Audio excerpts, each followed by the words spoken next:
नमस्कार दोस्तों, स्वागत है आपका एक बार फिर से आपके अपने YouTube चैनल कंपटीशन प्रिपरेशन पे। आई होप आप सारे बहुत अच्छे होंगे और अच्छे से पढ़ाई कर रहे होंगे।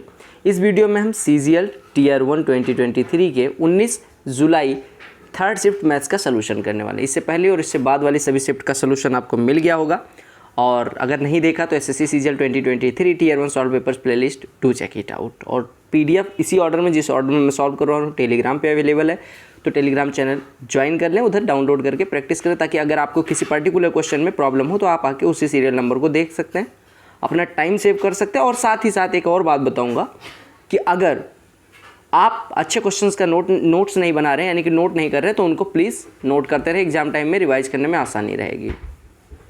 पहले प्रश्न में 11 से डिविजिबिलिटी चेक करने को कहा गया, बहुत आसान है, 11 से डिवाइड करके भी चेक कर सकते थे। अब आपको कौन से, देखो यहाँ पे नंबर्स दी गई 4, पूछा गया 11 से कौन सी संख्या डिविजिबल है। अब आप स्टार्ट कर दो पहली से ही। आपको 11 का डिविजिबिलिटी रूल पता होगा, तो डिविजिबिलिटी रूल चाहो तो लगा सकते हो। मेरे हिसाब से जो काम सुई से हो जाए वो तलवार से नहीं किया जाना चाहिए। 11 का डिविजिबिलिटी रूल बता दे रहा हूँ। 11 का डिविजिबिलिटी रूल कहता है अल्टरनेट डिजिट का सम ले लो, यानी 9 9 18 4 22 हो गया इधर, और बाकी जो बचे इनका सम ले लो, तो 5 5 10 2 12, इनका डिफरेंस लो, जो सम आए उनका डिफरेंस ले लो, 10 आया।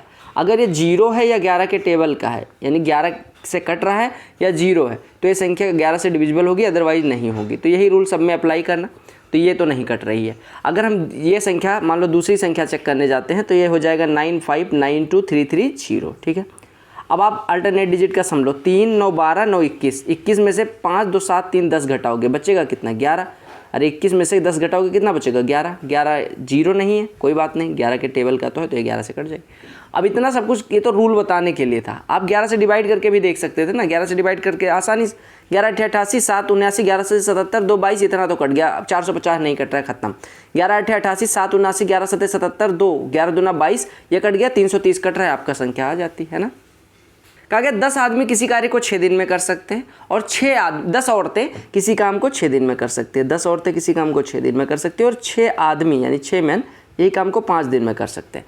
कहा गया अगर सारे लोग एक साथ काम करें।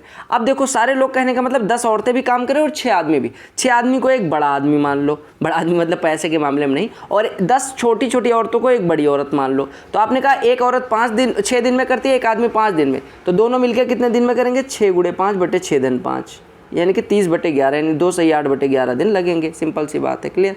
एक गीज़र है, गीज़र का काम समझ आता है। मैं तो भैया इतना देहात से था, मुझे गीज़र पता ही नहीं था, कुछ दिन बाद 7th 8th में पता चला गीज़र कुछ होता है।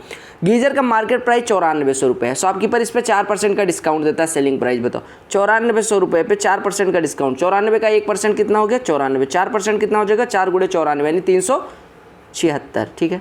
376 94 में 100 में से घटाओगे तो कितना हो जाएगा, 9024 सेलिंग प्राइस हो जाएगा। अर्चना क्या काम करती है, 78,000 रुपये एक बैंक से 24 जनवरी को लोन लेती है, 8 से 3/4% सिंपल इंटरेस्ट लोन पे। 18 जून 2012 को पे करती है।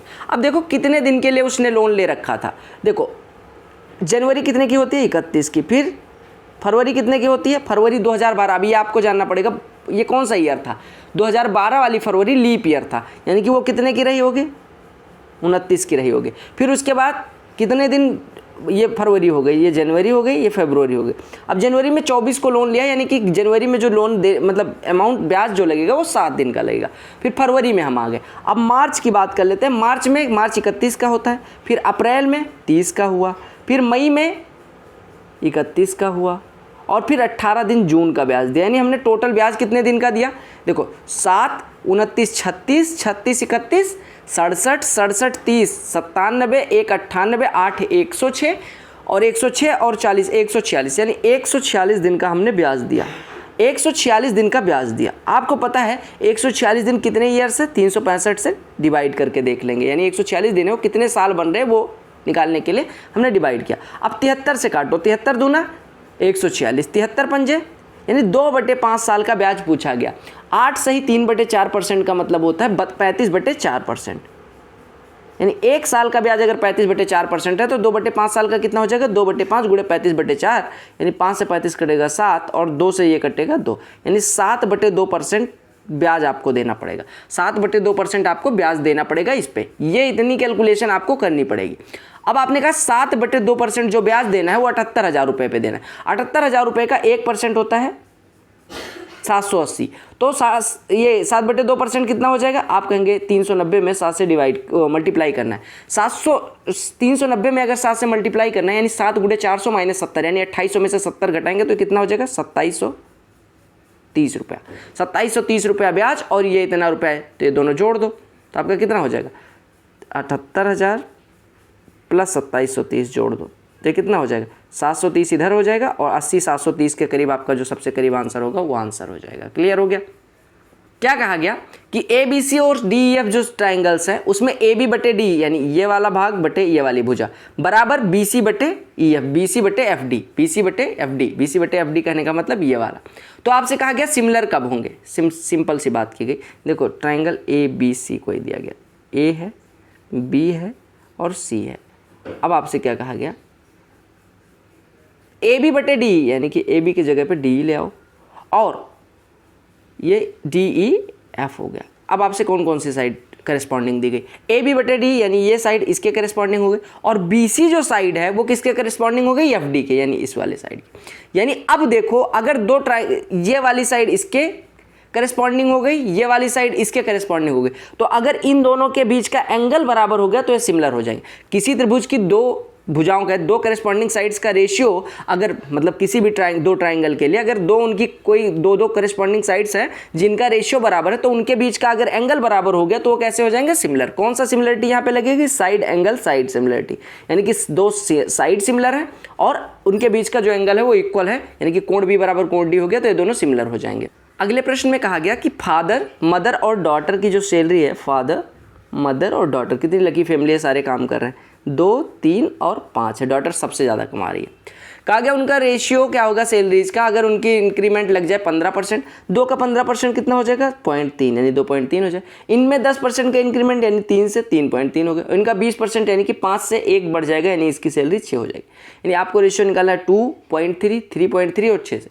अब इसमें 10 से गुणा कर दो तो 23, 33 और 60 ये इनकी सैलरीज का रेशियो हो जाएगा। देखो कहा गया 8 आदमी किसी कार्य को 10 दिन में कर सकते हैं, 8 आदमी किसी कार्य को 10 दिन में कर सकते हैं। सेम वर्क 12 दिन में कंप्लीट किया जा सकता है अगर 10 औरतें काम करें, यानी 10 औरतें उसी कार्य को 12 दिन में कर सकती हैं। कहा गया अगर हम 4 आदमी लगाएं और 4 औरतें लगाएं तो काम कितने दिन में खत्म हो जाएगा? 4 आदमी और 4 औरतें अगर काम कर रही हो, 4 आदमी और 4 औरतें काम करें तो कितने दिन में खत्म हो जाएगा, ये पूछा गया। सिंपल सी बात। देखो 8 आदमी अगर 10 दिन में कर सकते हैं तो 4 आदमी कितने दिन में करेंगे? 20 दिन में। सिंपल सी बात। 10 औरतें अगर 12 दिन में कर सकती है तो 4 औरतें कितने दिन में करेंगी? इसका 2.5 हिस्सा कर दो यानी कि 5/2 से डिवाइड कर दो, यानी कि 5/2 से गुणा कर दो। अगर 10 औरतें 12 दिन में करती है तो 4 औरतें कितने दिन में करेंगी? 10/5 यानी कि 5/2 से मल्टीप्लाई कर दो यानी कि 30 दिन में करेंगी। यानी अब 4 आदमी 20 दिन में, 4 औरतें 30 दिन में, तो दोनों एक साथ करेंगे तो कितने दिन लगेंगे? 20 × 30/20 धन 30 यानी कि 50। तो ये कट्टा 60 में 5 से डिवाइड करोगे 12 हो जाएगा। क्लियर? ये प्रश्न किसी एक शिफ्ट के प्रश्न में मैंने करवाया था कि अगर 2 सर्कल एक दूसरे को टच कर रहे हो एक्सटर्नली यानी कि बाहरी भाग टच कर रहा हो, इनका टच करा दो तो कहा गया इनकी कितनी कॉमन टेंजेंट होंगी? देखो एक कॉमन टेंजेंट तो ये हो गई, दूसरी कॉमन टेंजेंट ये हो जाएगी और तीसरी कॉमन टेंजेंट ये हो जाएगी। तो कितनी अगर 2 वृत्त बाहरी रूप से टच करते हैं तो उनकी कितनी कॉमन टेंजेंट हो जाएगी? 3। स्टार बैच अगर आपने पढ़ा होगा तो बहुत डिटेल में ये सब करवा। देखो मैंने एक चीज़ हमेशा बताई है, ए बी और सी का मतलब ए और बी का अगर थर्ड प्रोपोर्शनल सी हो तो सी की वैल्यू होती है पीछे वाले का स्क्वायर बटे आगे वाला यानी B² बटे ए। 35 का स्क्वायर बटे 25, 5 यहाँ से निकलेगा 5 यहाँ से यानी ये 49 हो जाएगा, ये कट जाएगा 49 हो जाएगा। प्रश्न देखिएगा, कहा गया speed of boat down the stream यानी कि डाउन स्ट्रीम जो बोट की स्पीड है वो बोट की स्पीड का 125 गुना है। डाउन स्ट्रीम स्पीड कितनी होती है? बोट की स्पीड प्लस स्ट्रीम की स्पीड, ये बोट की स्पीड का 125। स्टिल वाटर में बोट की जो स्पीड है उसका 125%। 125 होने का मतलब कि अगर बोट की स्पीड हम माने 4 है तो ये बोट प्लस स्ट्रीम की स्पीड 5 हो जाएगी।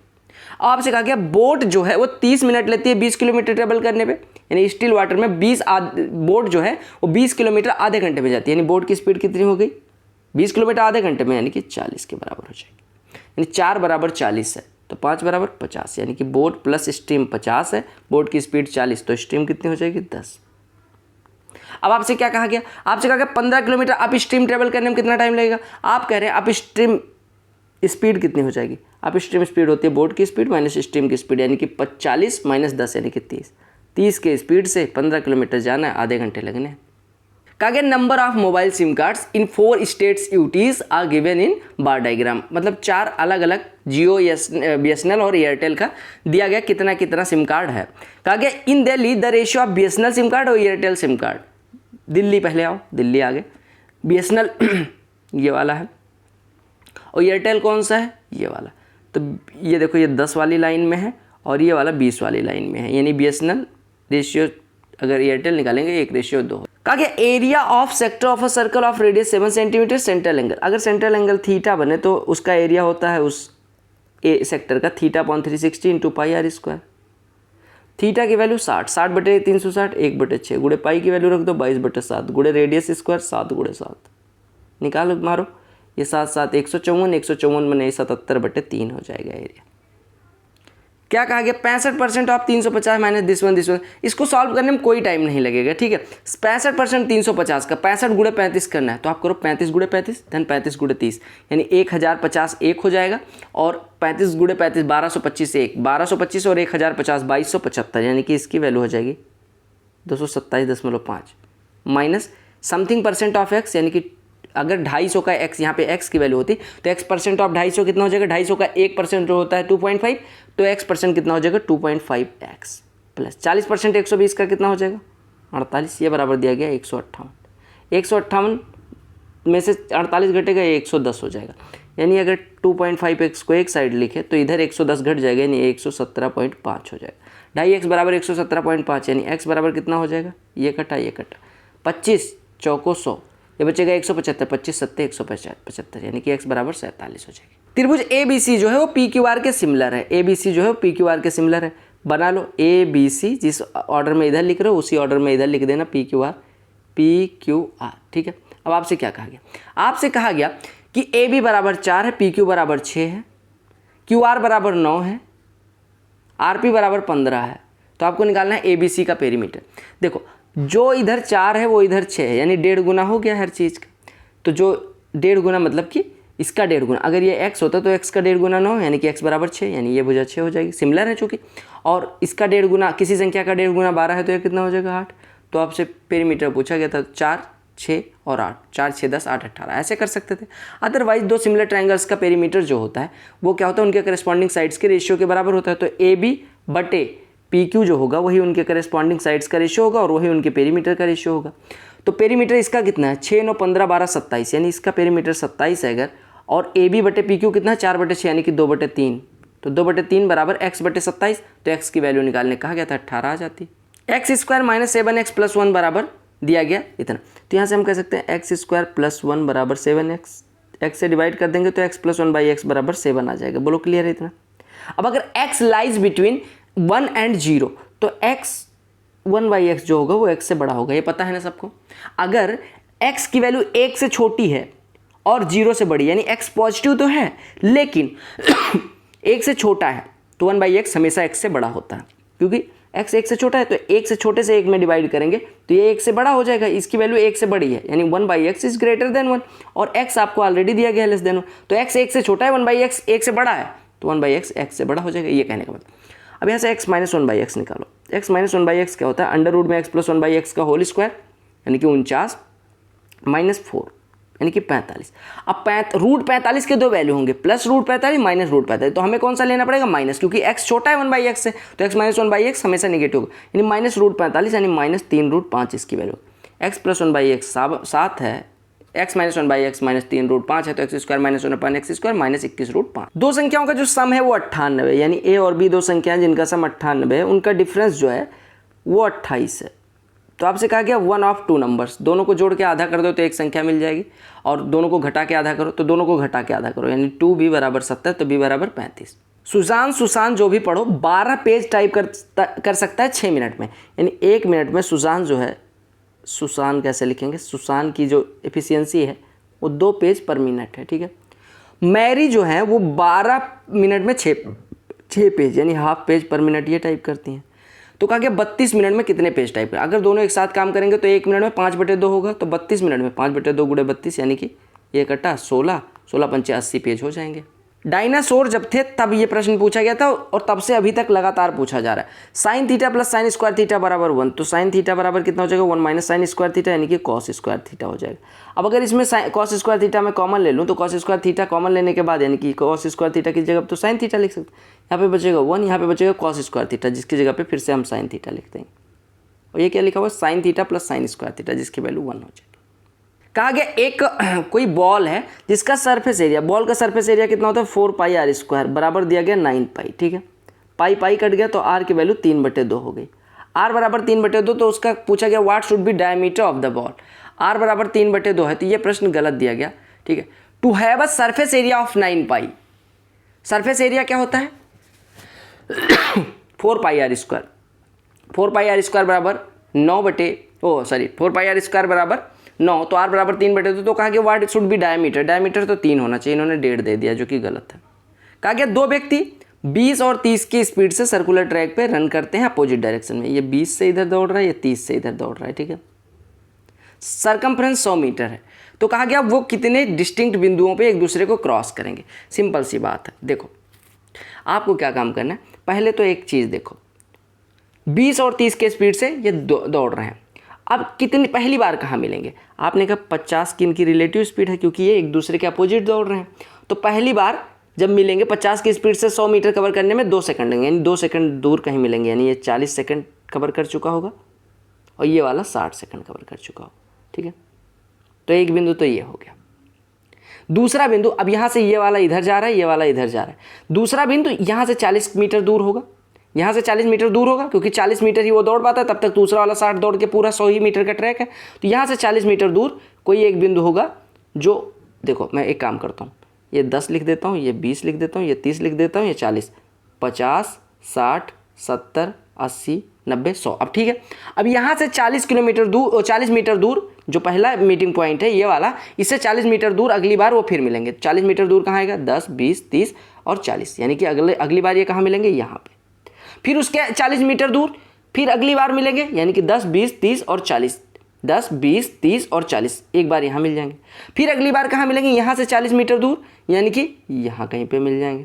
और फिर अगली बार कहाँ मिलेंगे, यहाँ से 40 मीटर दूर, यानी 1, 2, 3, 4। अभी स्टार्टिंग पॉइंट पे आ गए। स्टार्टिंग पॉइंट पे जैसे ये पहुँचेंगे इसका मतलब अब इसके बाद फिर चीज़ें रिपीट होने लग जाएंगी। स्टार्टिंग पॉइंट पे जैसे पहुँच गए उसके बाद चीज़ें रिपीट होने लग जाएंगी। 40 मीटर मैंने क्यों लिया, क्योंकि हर 40 मीटर बाद ये वाला दौड़ता रहता है, 40 मीटर ये दौड़ता है, अगला 60 मीटर दौड़ के उससे मिल जाता है। तो 40 मीटर के कितने टुकड़े बना सकते हैं हम, ये देखना पड़ेगा। 40 मीटर के कितने टुकड़े डिवाइड करें और कितने डिस्टिंक्ट पॉइंट हो सकते हैं वो आप करेंगे तो ये आ जाएगा 5, यानी कि कितने डिस्टिंक्ट पॉइंट पे मिल सकते हैं 5। उसके बाद देखो फिर अगर दौड़ेगा तो फिर 40 मीटर पे मिल जाएगा, फिर 40 मीटर पे मिल जाएगा, वो चीज़ें रिपीट होने लग जाएंगी। समझ आया ना। आपको क्या काम करना है, आपने कहा पहली बार यहाँ पे मिले, फिर अगली बार जब मिलेंगे तो ये वाला 40 मीटर दौड़ेगा और दूसरा वाला 60 मीटर दौड़ चुका होगा, ये वाला यहाँ से 60 मीटर दौड़ के आ जाएगा। तो ये 40 पे यहाँ पहुँचा और दूसरा वाला 60 दौड़ के यहाँ पहुँच गया। फिर अगला इससे 40 मीटर पे, यानी यहाँ से 40 मीटर यहाँ पे मिलेंगे, फिर अगला यहाँ से 40 यानी यहाँ पे मिलेंगे, फिर अगला यहाँ से 40 यहाँ पे, और जैसे यहाँ पे पहुँचा फिर से स्टार्टिंग वाला सिनेरियो रिपीट होगा, यानी टोटल 5 पॉइंट होंगे। तो बेसिक कॉन्सेप्ट जानना बहुत जरूरी है। आगे जो पाई चार्ट है वो एनुअल एक्सपेंडिचर दिखाता है अलग अलग चीज़ों पर। ठीक है, तो कहा गया व्हाट इज मिनिमम एंगल। अब मिनिमम एंगल किसका होगा, जिसका सबसे कम परसेंटेज होगा। सबसे कम परसेंटेज जिसका है 10%, 10%, 360 डिग्री बराबर होता है 100%, यानी 1% बराबर 3.6 डिग्री, तो 10% 36 डिग्री। आर ने कोई धन एस को लैंड किया, यानी कि उधार दिया। एस 17,000 ज़्यादा पे करता है और आर को दे देता है। क्या करा, आर ने कोई धन एस को दिया जो एस 17,000 मोर पे करता है आर को, यानी इस पर 17,000 ब्याज देता है और ये आर को पे कर देता है। ठीक है, एस जो है, ठीक है, सेम धन टी को देता है जो 8.5% ज़्यादा देता है इसको, यानी 8.5% इसको पे करना पड़ता है। तो कहा गया what should be minimum amount that S must borrow so that he does not incur any loss in the percentage. देखो सिंपल सी बात है, एस देखो आर ने ब्याज पे दिया इसको कुछ रुपए और कहा आपसे 17,000 एक साल के अंत में मैं लूँगा, यानी कि 17,000 इसका नुकसान हो चुका है इसका, क्योंकि एस को तो आर को 17,000 देना है। अब एस वही पैसा उठा के टी को दे देता है और कहता मैं 8.5% लूँगा, यानी कि 17,000 का नुकसान और 8.5% का प्रॉफिट सेम धन पे। यानी एक धन है उस पर 17,000 का पहले नुकसान हो और 8.5% का प्रॉफिट, और ओवरऑल उसको ना प्रॉफिट होना चाहिए ना लॉस होना चाहिए। यानी कि जो धन का 8.5% है और जो 17,000 है ये दोनों बराबर होने चाहिए। यानी कि किसी भी धन का कोई भी अमाउंट है उसका 8.5% 17,000 के अगर बराबर हो जाए तो उसने जितना नुकसान कमाया उतना फायदा, यानी उसका नुकसान ना फायदा। किसी का 8.5% अगर 17 है तो वो कितना हो जाएगा अपने आप में 200। अगर 8.5% 17 है तो वो कितना हो जाएगा 200। और अगर किसी का 8.5% 17,000 है तो कितना हो जाएगा 1000 लगा दो इसके पीछे, यानी धन कितना हो गया 2 cot x बराबर 5। अब देखो cot x दिया गया तो इसमें sin x से डिवाइड कर दो, तो sin x डिवाइड करोगे तो 2 cot x यहाँ हो जाएगा और -1 इधर हो जाएगा। फिर sin x से डिवाइड करोगे 2 cot x यहाँ हो जाएगा और +1 हो जाएगा। अब 2 cot x की वैल्यू 5 है तो 5 - 1 5 + 1 यानी कि 4/6। 4/6 की वैल्यू 2/3। क्या कहा गया कि 150 रुपये में बी को 10 पेन 8 रुपये वाली और 10 इरेजर 5 वाले और सम शॉर्पनर 4 वाले मिल जाते हैं। देखो 8 रुपये वाली 10 पेन यानी 80 रुपये इधर चले गए, 5 रुपये वाले 10 इरेजर यानी 50 रुपये इधर चले गए, यानी अब बचा कितना 130 हो गया, यानी अब 20 रुपये उसके पास बचे हुए हैं। 20 रुपये में उसे 4 रुपये वाले क्या मिलते हैं शार्पनर, यानी शार्पनर का मूल्य कितना हो गया 5। शार्पनर कितने लिए उसने 5, अरे 4 रुपये वाले कितने मिलेंगे 20 रुपये में 5। अब आपसे कहा गया कि एवरेज प्राइस कितना होगा पर आइटम। उसने 10 पेन खरीदी, 10 इरेजर खरीदा और 5 शार्पनर खरीदा, यानी कि वस्तुएं कितनी खरीदी 25 और रुपए कितने लगे 150, यानी एवरेज प्राइस कितना हो जाएगा टोटल रुपए बटे टोटल आर्टिकल, यानी कि 6 रुपये पर आर्टिकल उसका एवरेज प्राइस पड़ा। माता ने बताया, क्या बताया अपनी बेटी को, कहती बेटा देखो जब हम तुम्हारी उम्र के थे ना तो घड़ियाल पे बैठ के स्कूल जाया करते थे, ऐसा हमारे परदादा वगैरह बताते होंगे, ठीक है परदादा नहीं लेकिन दादा वादा ऐसे बताते थे इतने संघर्ष। मदर ने अपनी बेटी को बताया कि 7 साल पहले I was 7 times as old as you were then, यानी 7 साल पहले अगर उसकी बेटी x साल की थी तो वो 7x की थी। ये 7 साल पहले की बात हो रही है, ये आदिकाल की बात है, ठीक है। यानी अभी उसकी आयु 7x + 7 हुई होगी और उसकी बेटी की आयु x + 7 हो गई होगी, 7 साल बढ़ गई होगी। 3 years from now I shall be 3 times as old as you will be, यानी कि आज प्रेजेंट एज है, इसके 3 साल बाद, यानी 3 साल बाद क्या होगा किसी को नहीं पता लेकिन मैथ में पता होता है। 3 साल बाद ये 7x + 10 की हो जाएंगी और ये x + 10। अब ये कोई ना कहने लग जाना कि मर जाएगी, वो नहीं मरेगी 3 साल। तो कहा गया 3 साल बाद, अब के 3 साल बाद मैं तुम्हारी आयु की 3 गुनी हो जाऊंगी, यानी कि 3x + 10 हो जाऊंगी, यानी 7x + 10 बराबर 3 टाइम्स ऑफ x + 10, यानी यहाँ से 4x बराबर 20 आ जाएगा, यानी x बराबर 5। तो आपको बताना है प्रेजेंट एज माता और बेटी की बताना है। तो प्रेजेंट एज का है माता बेटी 7x + 7 x + 7, यानी ये 12 के हो गए, ये 39 कितने 5 7 35 और 7 42 के हो गए। तो दीज वर क्वेश्चंस जो हमें करने थे। आई होप आपको सारे प्रश्न समझ में आ गए होंगे। अगर समझ में आए तो वीडियो को लाइक, चैनल को सब्सक्राइब और फलाना ढिमका जो भी करते हो वो करना ना भूले। पढ़ते रहे। All the very best for all. क्योंकि आप वंदे मातरम एंड जय हिंद।